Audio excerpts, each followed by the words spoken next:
Hello everyone, it's Shane Kanto, your Wasteland reviewer, and I'm here to review Good Burger 2, because they made a second one, and this is coming your way on Paramount Plus. After decades at this point, they make a sequel to this that stars Keenan and Kel. Kel Mitchell coming back, haven't seen him in a long time.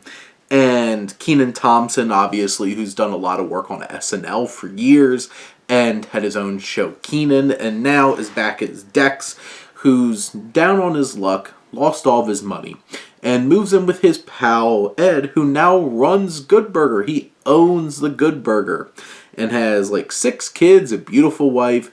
Carmen Electra plays his nanny, and all kinds of craziness in this film. And I feel like this film is a tale of two films.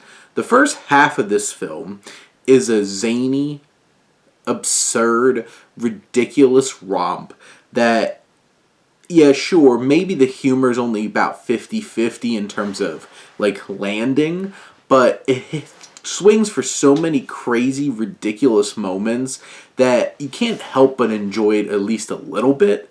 And the cameos from, like, Pete Davidson to Flula Borg to Mark Cuban and Lori Beth Denberg and just so many other people popping up in this.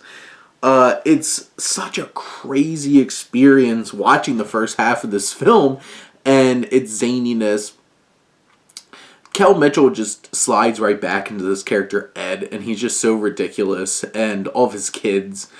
And Dex, though, like, Keenan's playing the obvious straight man and honestly struggling a little bit to, like, not laugh at some of the stuff that Kel keeps doing. But his character is somewhat unlikable for the vast majority of this film, and it's hard to really connect with him, but at least we have Ed. And then the second half of this film, where it starts to really connect back to the original film, and then we have this whole, like, evil corporation coming in, and the whole entire second half of this film really comes to like a halt in terms of energy and pacing, and the whole second half of this film felt like a whole 2-hour movie in itself. This big elaborate scheme to like save the Good Burger, and it just felt boring, honestly, and drawn out, and felt like it could have been so much tighter, but this film's only 90 minutes to begin with. But some of that stuff had to be trimmed down or, like, edited differently to pick up the pace, to feel like this film had that manic energy of the first half of the film again. And it's pretty, like, it wastes some fun energy from Jillian Bell, who pops up in the film as, like, an antagonistic character with a connection to the original film.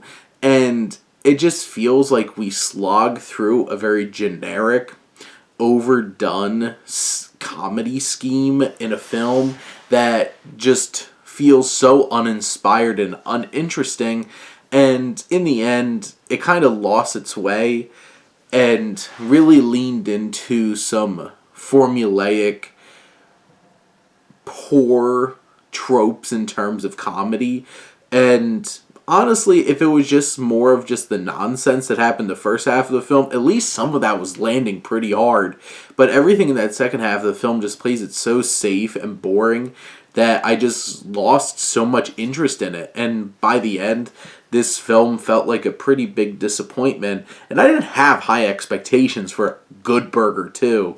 But this film just feels like it had something potentially interesting and then decided to throw it away to play it safe for the rest of the film, and it wasn't a great decision, and it just didn't work in the end.